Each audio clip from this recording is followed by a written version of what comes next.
Alright, here we are with the Arrma Big Rock Crew Cab 3SBLX. I got some shocks from eBay. I did see RC Bashing the Creighton checking these out. They do make some for the 3S models.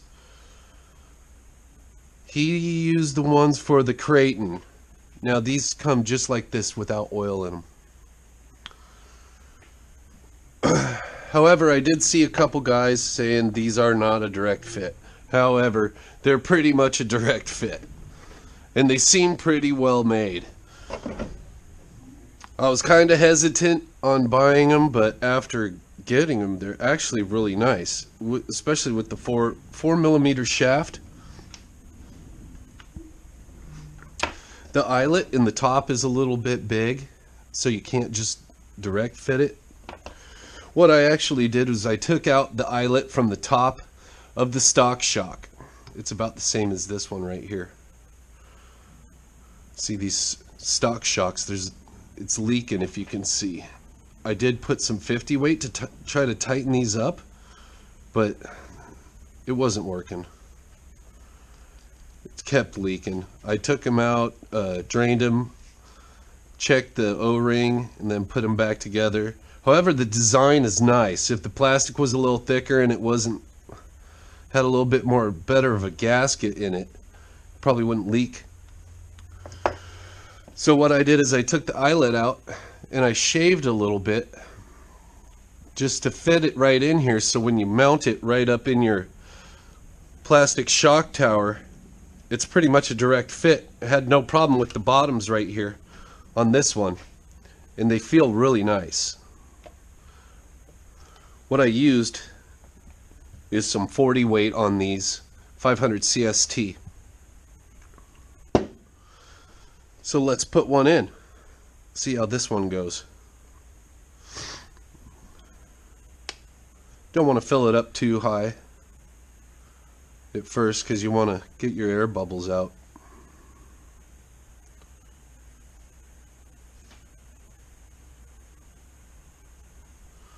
Ooh, that was a little much.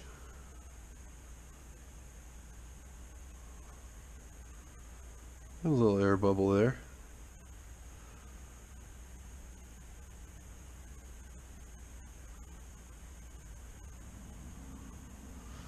Make sure the bottom's tight. I don't see anything leaking out of it.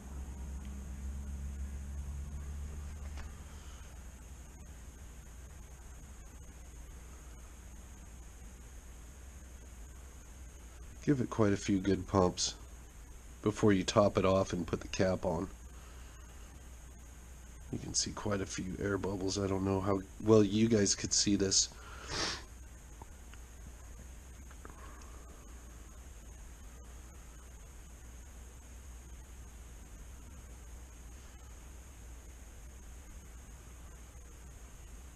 Alright. God dang. It's quite a bit. The other one didn't get that much.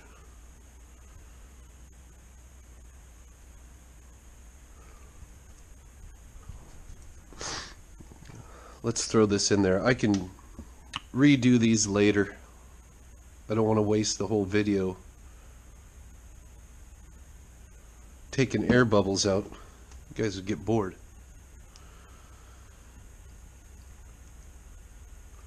Yeah, so what I did is just used a razor knife on the eyelet that I took out of the stock shock, shaved it down a little bit on the sides, and then popped it in.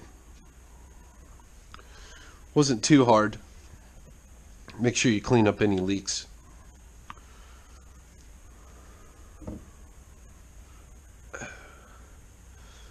There we go. Those look pretty nice. They are a nice looking shock. I think this area right here is fixated. I haven't been able to move it.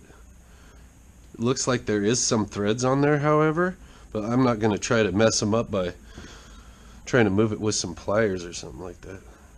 They look like they're seated in pretty good spot.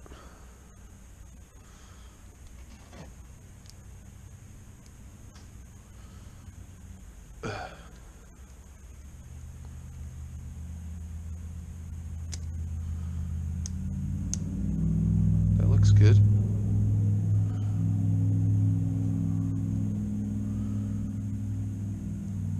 All right.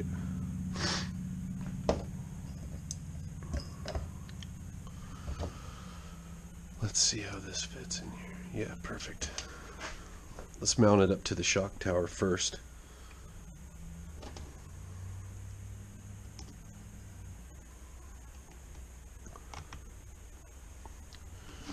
Pretty easy.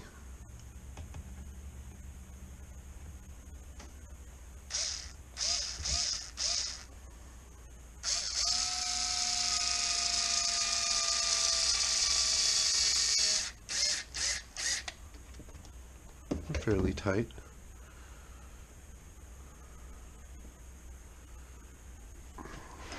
Don't lose your little washer for your bottom screw that goes to the A-arm. I did go to the hobby shop to see if they did have some RPM arms in, but obviously, like every time I go there, they don't have anything.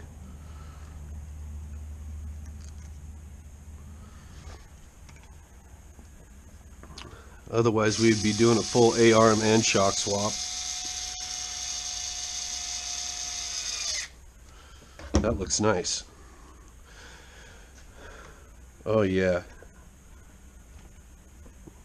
It's got some good dampening there. They're not too stiff. These springs are just about right for this rig. Let's see if we can get the eyelet out of one of the back ones here without messing it up. I'll just show you how I did it, or if I can. I don't want to waste a whole video struggling. I just wanted to show you guys these shocks. Show you that they do fit. And what the difference is in size comparative to the stock shock.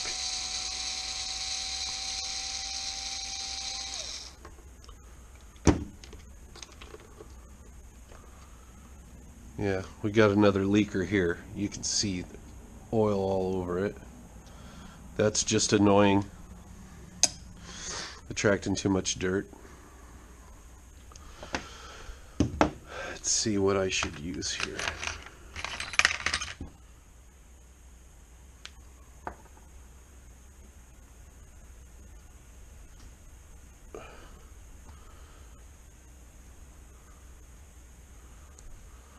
That's a little, what did I use last time? Oh, crate and hinge pin.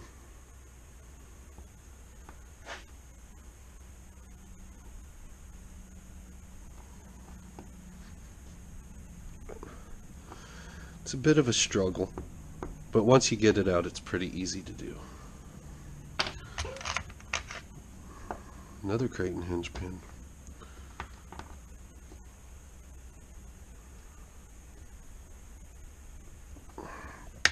We'll go back to this one. Ah, there we go. A little rough.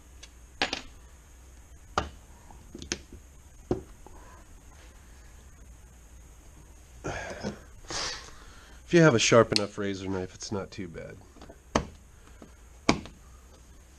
Be careful how much you trim. You don't want to trim too much or damage it totally.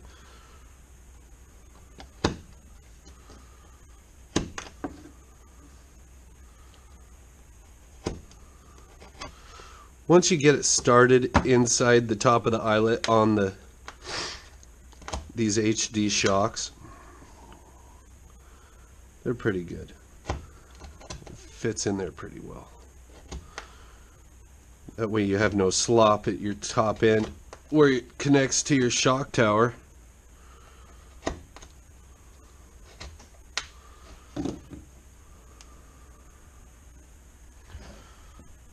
Now let's see the size comparison. It's about exactly the same. I mean, maybe a little bit different, but barely any difference at all. Bye-bye. No more you. Good design on those stock shocks, though. I was impressed how they did them. They're just not sturdy enough, especially when you try to change the oil out.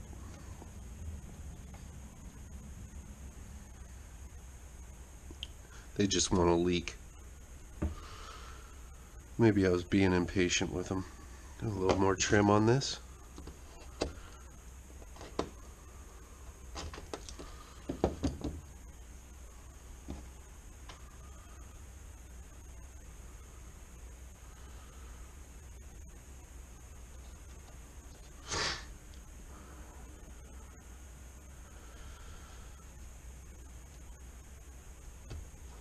There we go.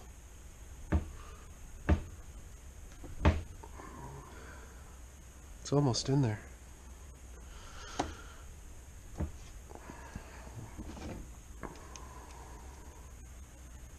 Oh, I don't want to scratch it. Let's push it back out. Get a little bit more trim on there.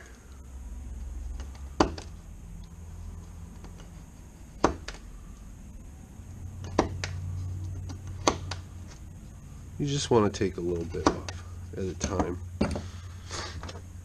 Shave them down too hard.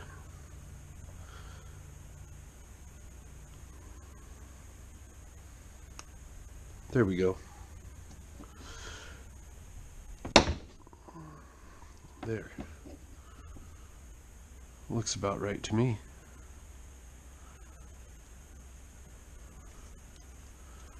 Not bad.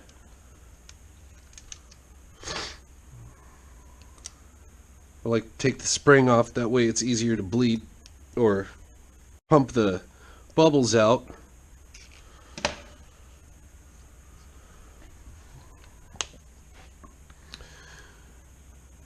Everybody has their preference on how they do their shocks. So do these however you want. My way's not always the right way, but you can do it if you want. Let's get some of these air bubbles out. Ooh, yeah, that's a good one.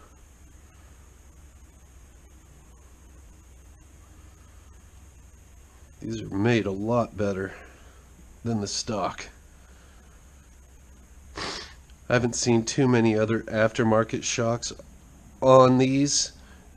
Well, DuperBash did use some Techno shocks on, I believe, the Granite. Oops, sorry. That's not good. Edit. He did. Rich DuperBash did use the Techno shocks on, I believe, the Granite, and then he used the Trackstar shocks. I did like the Trackstar shocks, and I looked into them on the website. However, every time Rich DuperBash makes a video, everybody else wants to do it, so they were out of stock on Hobby King. That's about the only place you can get them. And over here, Hobby King, the warehouse, is only over about 12 miles away from here.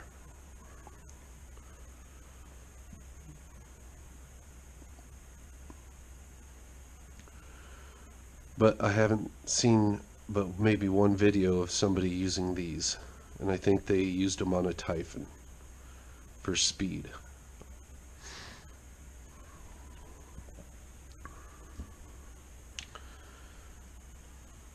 And of course the bigger size that RC Bashing the Creighton was trying out. If you haven't checked out RC Bashing the Creighton's channel, please do. He's a great dude. He does a lot of cool stuff.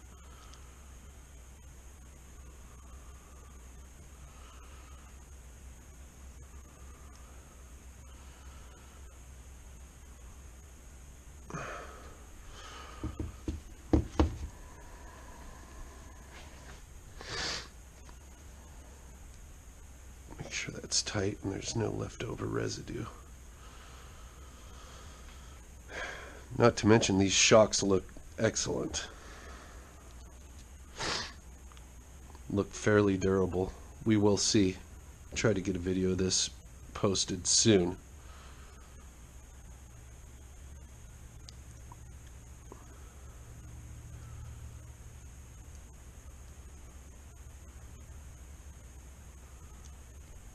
There we go.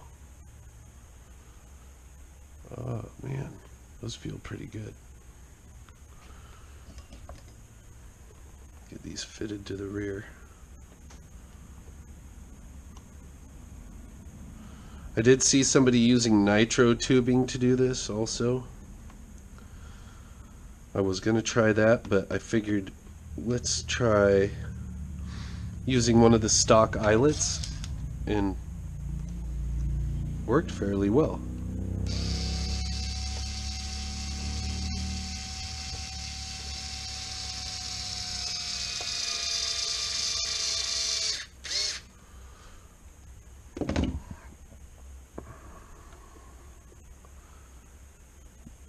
Biggity bam.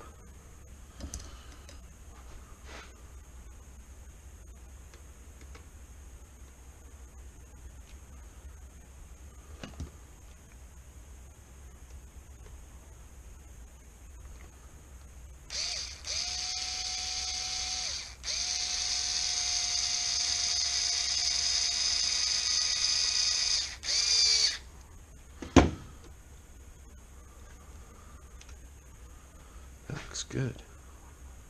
Oh, that's plush. That's way better than stock. Feels great. Front feels great. Rear feels great. However, I'll do this last shock after I cut this video, but I just wanted to show you guys how nice it looks, and we'll keep you updated on the quality, how they hold up. I don't think we'll have too much of a problem, and especially seeing all these videos with people bashing so hard on the stock shocks. These should hold up probably 3 or 4 times better. Nice even fit on there. Nice rotation with the A-arm. Yeah, that's good. Alright, I think I've pretty much covered it. Hope you guys enjoyed the video. Please hit like or subscribe. I'm out. Later, YouTube.